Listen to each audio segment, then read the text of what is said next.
Sometimes April Fool's Day jokes can go too far. We all love to participate in the day of pranks and practical jokes, but sometimes our jokes can be taken too seriously, and in the worst of cases, these jokes can cause mass hysteria. Welcome to the Crafty Cryptid, a channel dedicated to the eerie, the chilling, and the bizarre. If you enjoy this type of content, subscribe to the channel and ding the notification bell. I post once a week. Today, in honor of the upcoming international holiday, let's dive into a few April Fool's jokes that went terribly, terribly wrong. In 2010, a newspaper that went by the name Al Ghad got into serious trouble with a Jordanian mayor after publishing a joke story on April 1st. The newspaper claimed that UFOs had landed in the desert close to the town of Jaffa and described the pilots of the spacecraft as being 10 feet tall, or 3 meters tall, creatures. The newspaper reported that all communications in the area went down due to the effect generated by the objects.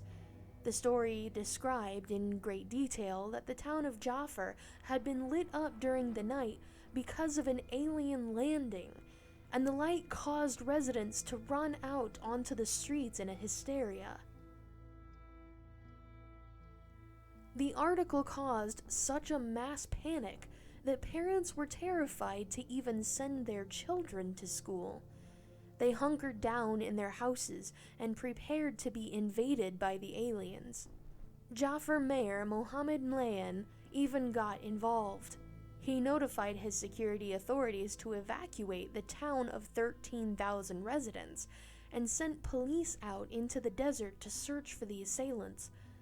When the police could not come up with the aliens, and the newspaper editor finally came clean, the evacuation was called off, leaving the residents of Jaffa confused, scared, and angry. Mayor Mlayan was furious with Al Ghad.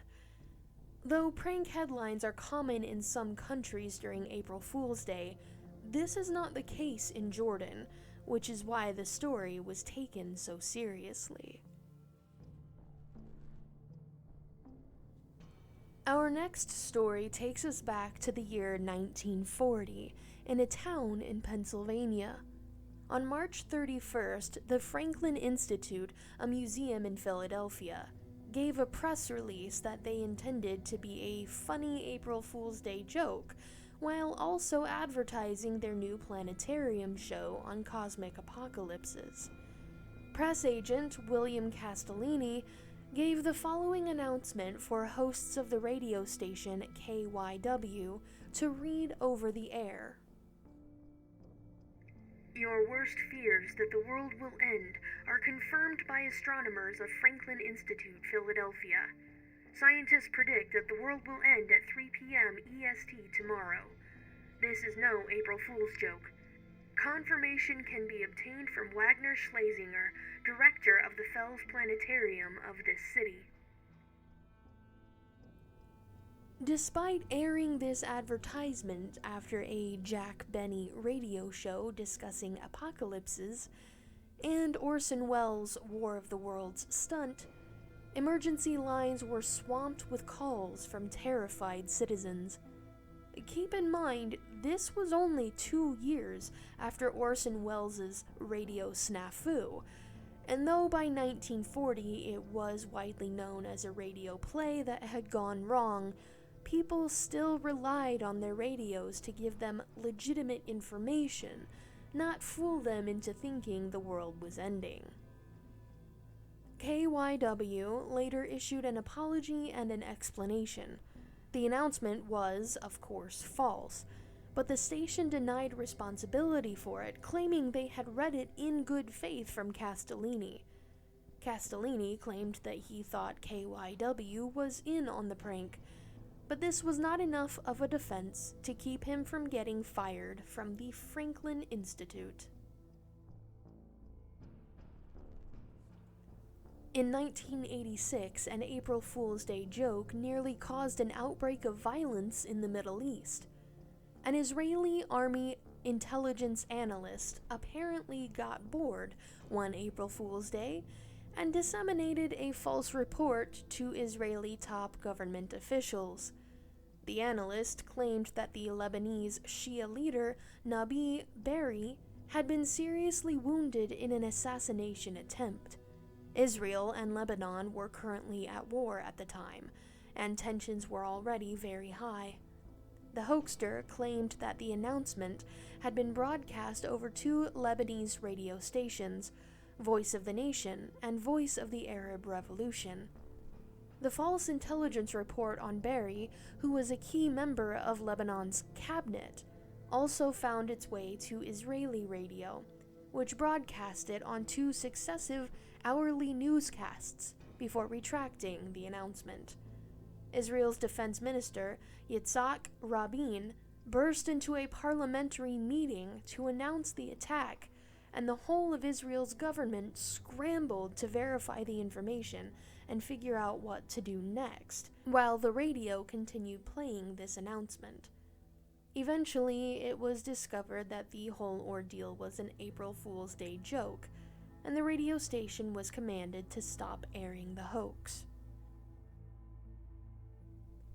The defense minister had to apologize to the same parliament he had surprised earlier, and the hoaxer faced prison time for his joke.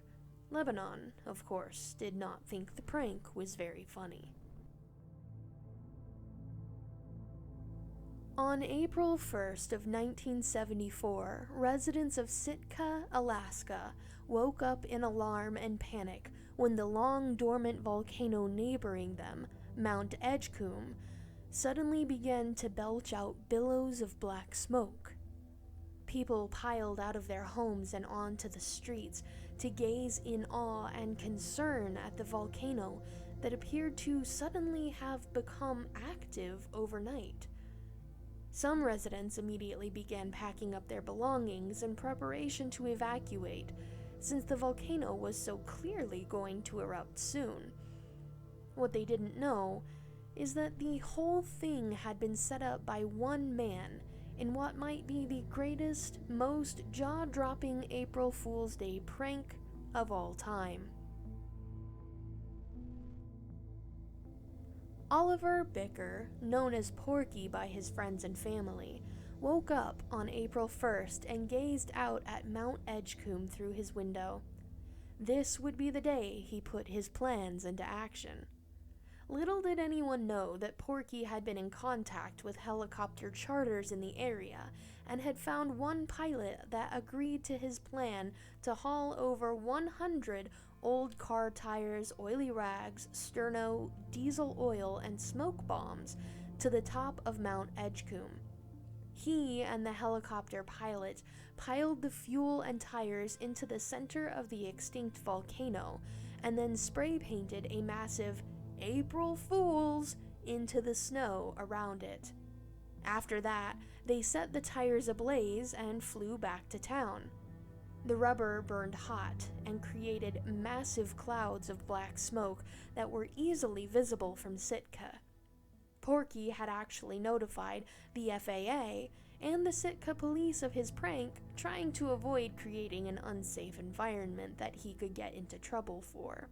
But he had failed to let the Coast Guard know his plans, so when the panic set in, the Coast Guard sent their own helicopters out to see how bad the threat from the volcano was.